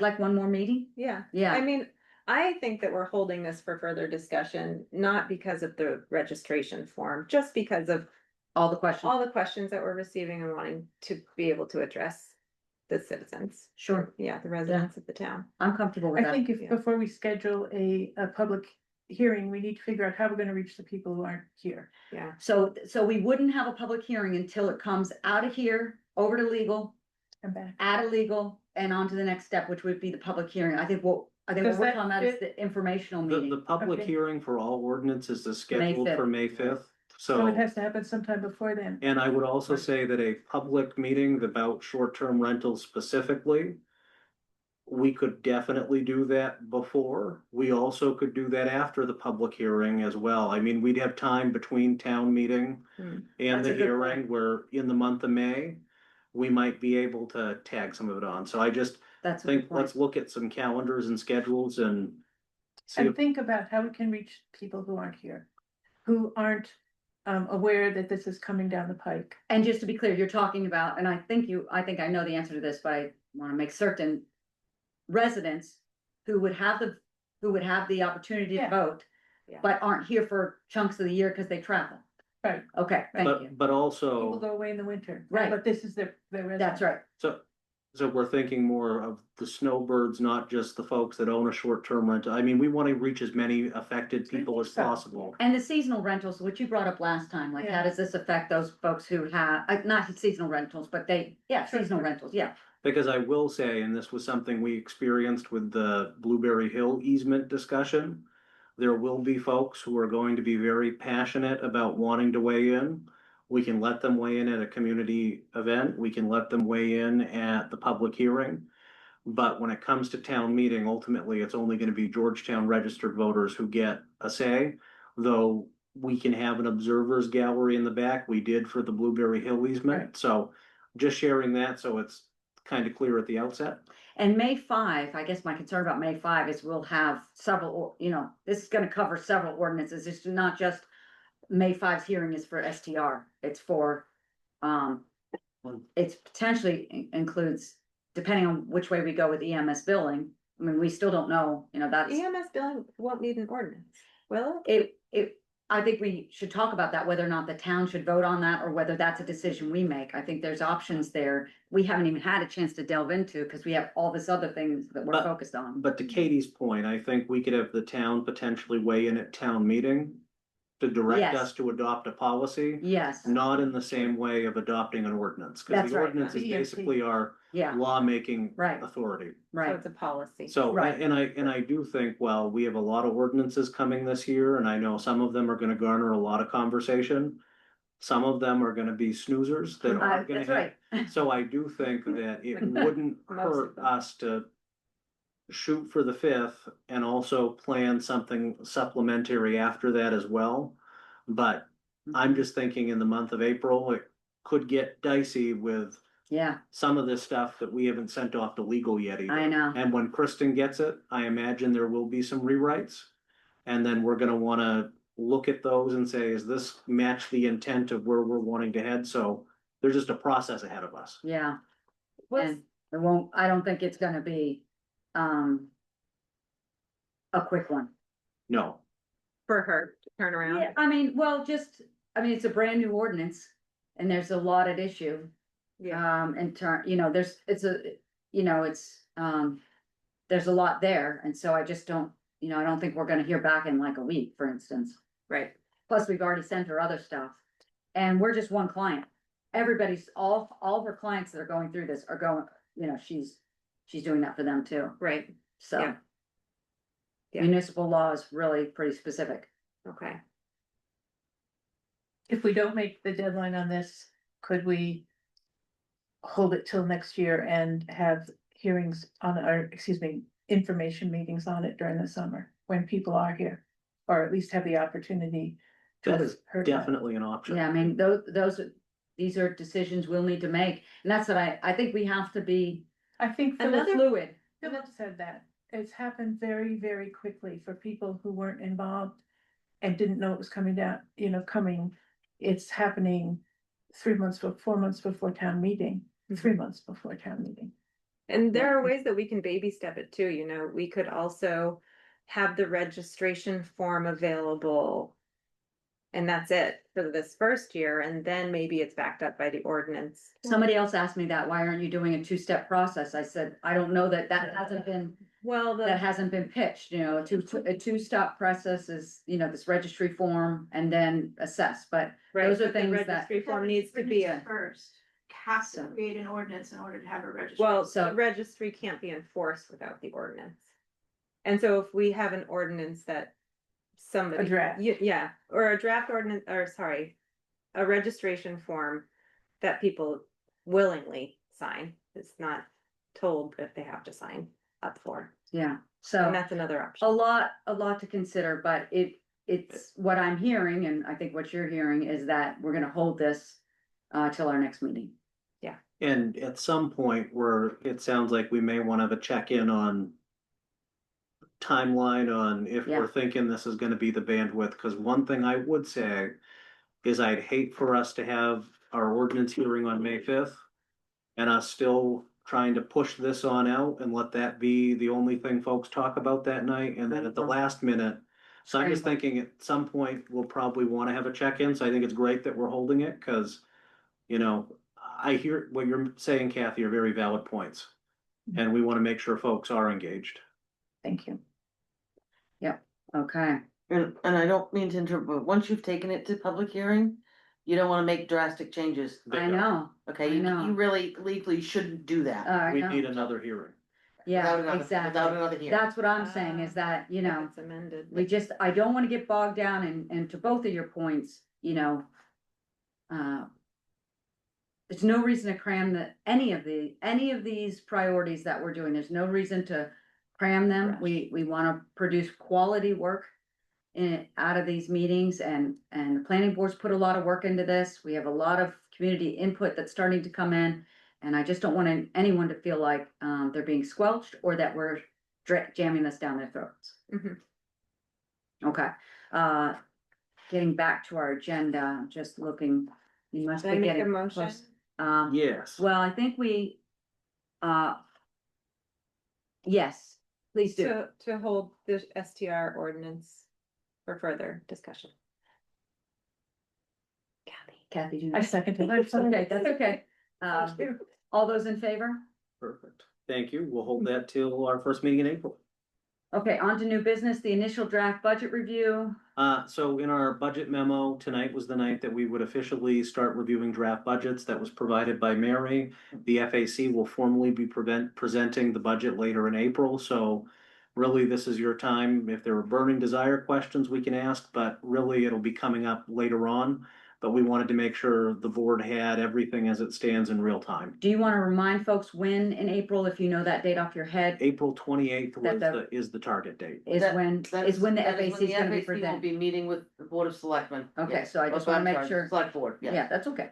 Um, April 28th, so for those of you tuning in, that's April 28th that you'll be able to hear from, sit in on this meeting and hear from the FAC and from us about the budget. The as it FAC will stands be then. meeting on April 7th That's right. to do their final portion of it. Yeah. too. Great, thank you. All right, Spirit of America. So Spirit of America is an annual award that the town of Georgetown is able to bestow on folks. There's usually a ceremony at the county courthouse that is actually in the near term. I think with the transitions up at the county, it hasn't been the forefront, so I'd like Georgetown to be ready when the county comes in and says, who's your honoree? And so the purpose of the Spirit of America Foundation Award is to encourage and honor volunteerism, community service, and civic efforts. Recipients are individuals, projects, or organizations that have made significant contributions to the community. Last year, the Trebonas were our Spirit of America recipients. I'm not asking tonight for folks to make a decision, but I'd say at the April 14th meeting, I'd hope we could come forward with some folks to decide who we're going to honor with this award. If there seems to be consensus ahead of the meeting, if I hear from all of you and it's headed in a direction, I can have the resolutions ready. So for what that's worth, and it's an awesome honor, I would say, we oftentimes want to solicit feedback from the community on honorees. This is something that is a gift to the select board on behalf of the town as the officers, so talk to your friends, but we don't need a formal process to outside of the three of you deciding who the designee is and why. Okay, great. Do you know who the designees have been in past years so that we don't renominate someone who has got it 2 years? I have a list that I need to dig out of files and I can get Okay. that distributed. You would ask for that and I'm sorry I didn't get it to you. Well, I don't know if it's even relevant. I suppose you could nominate someone more than once, but it just seems. Bob, that's so it might many. be you again. Well, I remember it's Nancy Kenner was Yeah. one. I'd want to go back yeah. The just Historical The Trebonas, Society's gotten it that's right. before. Yeah. I think the Working League has, I Yeah. think, well, I know the Community Center has, the Yeah. Fire Department has. I Yeah. know the Fire Department and then the Fire Department Auxiliary, so, you know. One of the yeah, best we do pictures- have a list. one of the best pictures of Bronwyn was accepting the award for the Working League. Oh, Oh, nice. okay. I'm just saying. Yeah, okay, good. So, Um, All right, lawn seating. So as we've all seen the front lawn here at town office after our emergency dig to dig up wires underground, it looks a little bit not into the best Dodgy. space outside. So I'm just seeking approval from the select board tonight to solicit quotes because it wasn't something in our budget last year. It was not something we planned for. I didn't want to go out and solicit quotes until I had permission. And I think Kate McGilvery does work for the school, so that, Yeah. would be nice to talk to her as a local community member And whose business that is, and whoever else, I'm sure there's other landscapers here. when Todd Barabee was in and Mark Donovan to get Todd to pull papers, I kind of said, hey, the OPMB's talking about seating, and Good. so I think we'll have some folks that are Good. interested, but Perfect. I just wanted permission to go ahead and do that before I came in and said, hey, here are some bills. So is there a motion to allow Tyler to move forward with seeking quotes for that seating project? I move that that Tyler move forward to seek quotes for a seating project. I'll second it. All those in favor? All right, All and right. that is unanimous. And the comprehensive plan check-in, I'm mindful, this is also, this is a two-tier, I guess, priority in my mind for us. We're at the 5th year out since the state approved our 2021 plan, but we voted on it as a town in 2019. I did some deep dive into the comprehensive plan over the weekend. I am reviewing to see where we are and so I think for our next meeting, certainly for our next meeting, I'll have something in writing for y'all. But there seems to be a lot that we said we were gonna do as a town, and so I want us to check in with our committee chairs and look at what we identified as a town were our goals, and to try to see if we're on track to achieve those goals from more than 5 years ago, but at least 5 years since it was approved. And then get to some action items to see how we can come into there, because at the 10-year mark, we're starting to approach having to update our comp plan if Yeah. we're doing what we should be doing as a town. So- I think that we. And you were as member of the Yeah. comp plan, and thank you again for that service. John was the chair, I remember that, go ahead. I think that when we did it, it was because we were losing the opportunity to apply for funding Right, grants, particularly, I think, roads and transportation. So, and at that time, I believe it was every 12 years, and we were like at year 20, so it was definitely due. We don't want to get in that state again. right, right, and there's just a lot of hard work there through the process for y'all's committee through 2017, 2018, when the town vote. Then it lagged, as you know, it never it didn't go to that last stage. Then with John and Teo's work, and probably more of y'all that I'm not aware of, it was approved in 21, but now we're at 5 years out. And so just think it's important for us to look at those goals and make sure we're still aligning with what we said we were gonna do as a town, because we voted on it. So, does that sound all right? That sounds Okay. great, yeah. Okay, great. All right, and then, And the last thing, Yeah, go ahead, Maria, please. so Julie Pankey had stepped down from the Board of Appeals to allow us to move the alternate Scott Wellerup, who was the chair of the Board of Appeals. Kelly James is selling her house on Snowman Lane and has turned in her resignation for the Board of Appeals and Harbor Committee alternate, but I digress. So Julie is asking that she be elevated back to being a full member. because the last meeting, we appointed her as the alternate. Yes. And so essentially, we've just done musical chairs with Julie. We apologize to her, but And she is eager to be on the Board of Appeals and yeah, was we've got some experience nationally on that level. Great. So is there a motion Great. to appoint Julie Pankey as a full And- member? That we appoint Julie Pankey as a full member of the Board of Appeals. I'll second that. All those in favor? and that is unanimous. And please give Kelly James our thank you for her, her timely, response to that, and we appreciate that and wish her well. Absolutely. Okay, great. So we have the cemetery contract for signature. And then, we will, so public comment is already there. Ordinarily, that would happen after executive session, but I think because you knew I was probably gonna bump that up. Thank you for that, Tyler. So we're ready for public comment. Lisa, we're ready for you, and then we'll take I guess then we'll take folks, in the Zoom world. So go ahead, Lisa. Thank you. First, Kathy, I want to say thank you for bringing up the points you brought up. As you know, I'm on the planning board. I've long been concerned that there is a contingency of the town that either isn't here all year or has property and don't even live here, that they use as short-term rentals. I just ran into somebody from Brunswick the other day that I had no idea this was going on in town. And I'm very uncomfortable about the fact that we're gonna make some decisions and we're not going to help everybody who's impacted. So thank you for bringing that up. I also want to say that I believe in the past, first of all, I thought that my letter was going to be an agenda item, and maybe I misunderstood that. And I believe in the past that if you had an agenda item on, you were allowed to speak during that time period. I'm distressed that I wasn't, because now I know you have no obligation at this point in public comment to comment back to me. So therefore, any dialogue about my letter has gone past that opportunity. So I'm a little distressed with that. As everybody knows, my original petition was mistakenly worded to ask that should the town vote to increase the number of select board members, that election take place in November.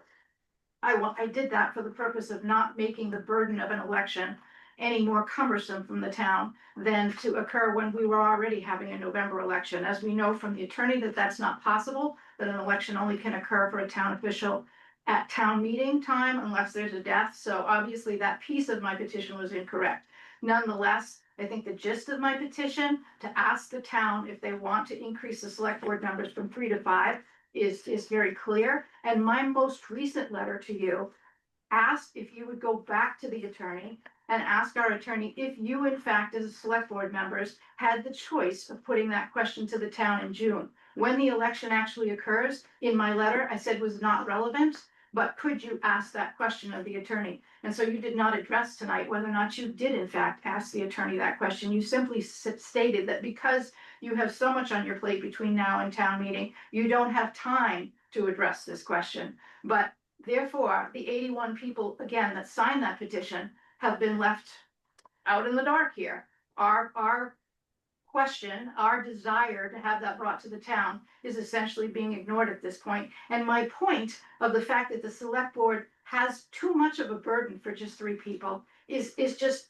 personified by the fact that you are too busy at this point to address a question that is clearly pertinent to many people in this town. Thank you for your comment. Anyone else on Zoom have public comment? Pam, go ahead. Hi.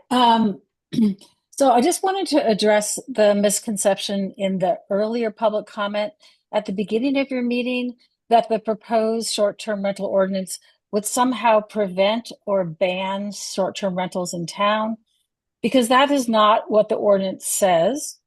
So at this juncture, it's a registration process as well as a verification process by the owner, not an inspection by the code enforcement officer, but a verification by the owner that certain safety features would be in place, as well as agreeing to occupancy limits that relate to the septic system capacity of the short-term rental.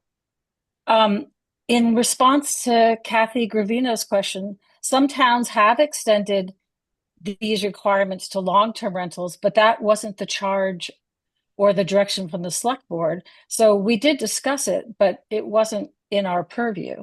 So a bit of a discussion happened, but then it ended because we weren't charged with extending these requirements to long-term rentals. But some towns have definitely done that. I think the take-home message is without a registry, which requires an ordinance, we just don't fully understand the nature of short-term rentals in town.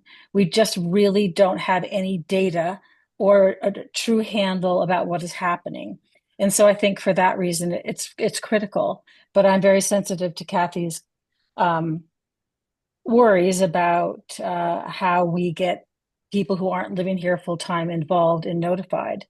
For that reason, I think it's very important, and it would behoove the town to have an informational meeting ahead of the May 5th ordinance hearing. I think that would just, give the town the ability to address head on some of the misconceptions and try to get out what the ordinance really says.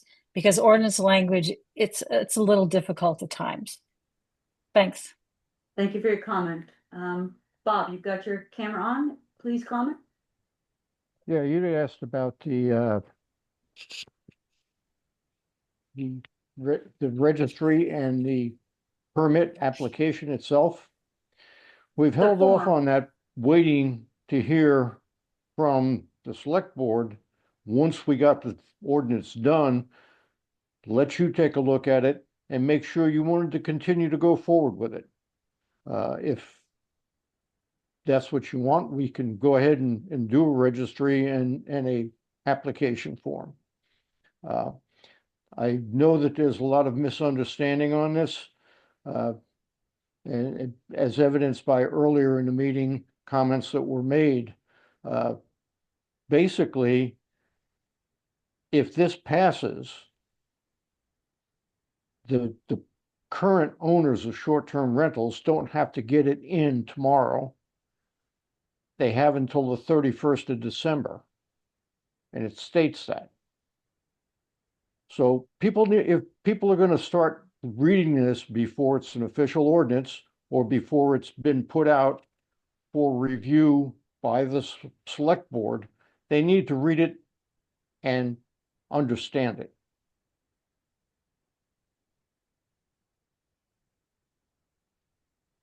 Don't Thanks, just Bob. jump to conclusions. Thank you, Bob. Looks like, I don't know who was next, but go ahead, Philip, and then Jeff, if you want to go after Philip, go ahead, please, Philip. You're muted, Philip. There we go. Yeah, just following up on the short-term rental thing. I'm very glad to hear that you guys are leaning towards extended timeline on this for discussion, for more information, because I would want to know first just more of the rationale. I see the safety rationale, which we can all agree that safety is important, but there's a lot that can get captured in that safety clause. Compliance with applicable laws is right there in the ordinance as a rationale, but it's unclear what laws we wouldn't already be complying with. And then there's a third rationale that's sort of slipped in at the end, the need for year-round housing. So I just think it's really important that we get more clarity on the rationale.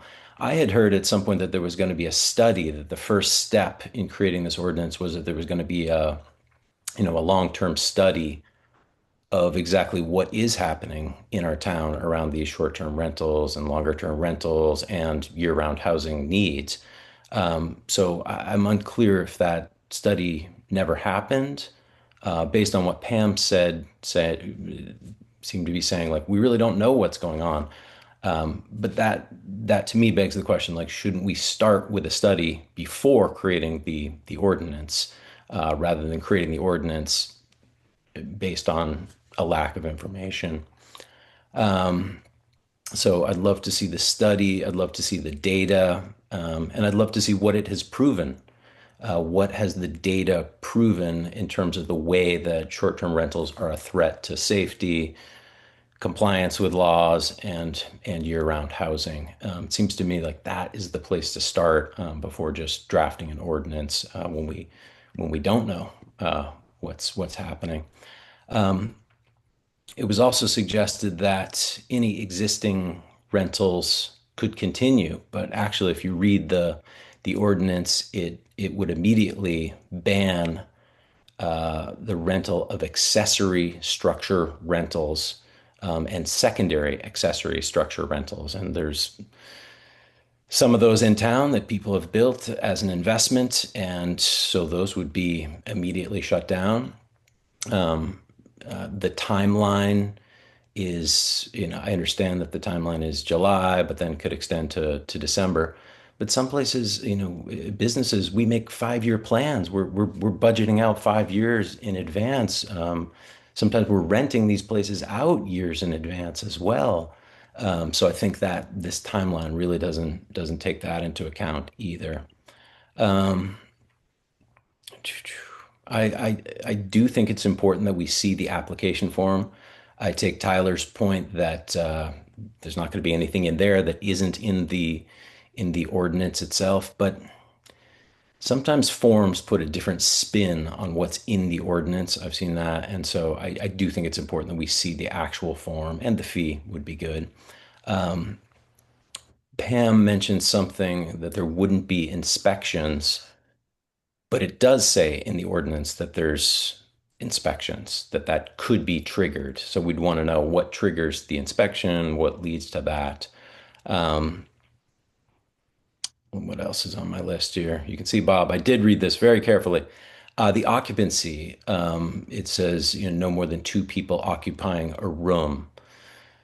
Where did that come from? Bedroom. Who occupying 1 bedroom? Where did that come from? Did that come from something that you studied, some kind of data, some kind of information that showed that having people, more than 2 occupying a bedroom threatened safety or was not in compliance with the laws? Seems random. Yeah. What if somebody is invested and built a rental unit that has, 1 big bedroom where there's 4 beds in there? That would be banned according to this. It seems like in those cases, and the ones I mentioned before, that those kind of things could easily be grandfathered in. That's all I've got. All right, thank you, Philip. Thank you. And so, I know Luke Celier came on, and Jeff, but Jeff, you've got yours, so I don't know. Hey, who was next. Aria, this is Luke. Unfortunately, I can't get my video to work. No worries, go ahead and speak, please. Thank you. Thank you all for all the work you're doing on this. My wife, Sarah, and I have 2 cabins on Seguinland Road that we rent out as short-term rentals. And we also have a campsite on the same property that was approved by your office for short-term rentals. And if this ordinance goes through, that campsite, according to the way this is worded, would not be able to function. So that's a real concern for us. We're also concerned about the lack of kind of transparency as far as permitting fees go, when we're pricing out our rentals for the year. That's information that we definitely need to know. To Philip's point, the purpose of this ordinance, it seems like the main purpose of this ordinance is to protect our residential year-round housing. And I don't really see anything in this that's targeting, like private equity outside investor groups that hold, 30 or 40 short-term rentals and are aggressively buying up residential properties that are not part of our community or live on the island. It seems like that direction would be something that would be a little bit more effective as far as protecting our year-round residential housing inventory. Those are some of the concerns. I'm really glad that you guys are going to be extending this so that we can talk about this further and give some more feedback. Thank you. Thank you for your comment. Jeff, please. Yes, thanks. Two things. I enjoyed the working waterfront conversation.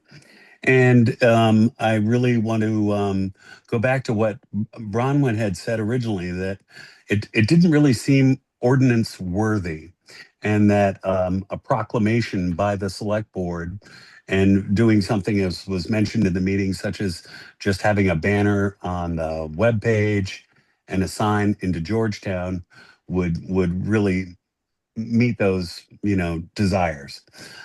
Secondly, I just want to say that I support what Lisa said about the 5 board selectmen, and that's about all. Thank you. Thank you for your comment, Jeff. Anybody else in Zoom have a public comment? All right. With that, I believe we are ready to entertain a motion to go into executive session. So Oh. I move that pursuant to. I move that pursuant to 1 MERS section 4056A, an executive session regarding personnel, we enter executive session.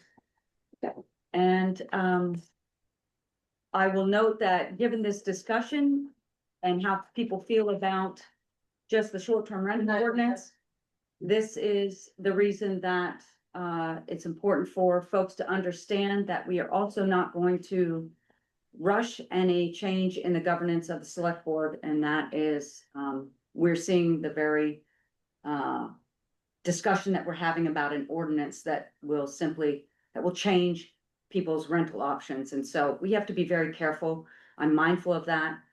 And I would say that I don't feel we're too busy. I feel we have a lot of priorities that we've had on our docket since last fall. So I just wanted to close the loop on that. Is there a second to the motion to go into executive I session? would second that. Okay, all those in favor? And that is unanimous. So And it y'all- is 8:59. Yeah, we're going into executive session, and so thank you for joining us tonight. Session has concluded. Executive session is now concluded, and I'll entertain any motions related to the discussions that we had about budget and personnel at this time. I move that we implement a 3% COLA for all transfer station employees. And And that we include a 4% increase in the budget line for all town employees, or merit increases possible for all town employees. okay, so I second that. But I want to be clear that I said possible. It's Potential. not all. Yep. Absolutely. So, all right, merit increases, to your point, would be after review, which we've talked about earlier in this meeting. And evaluation and feedback, and those will occur. After town meeting, we'll start that process. And so there's a second, all those in favor, Aye. And that is Okay. unanimous. all right? Good motion to adjourn. And I'll entertain a motion to adjourn, I move to adjourn at 9:49. and I'll second that. All those in favor? Aye. Have a Thank good night, you. everyone. Tyler, you need Here. a folding cot or something to sit Exactly. in here. Get them all off. Well, thank you both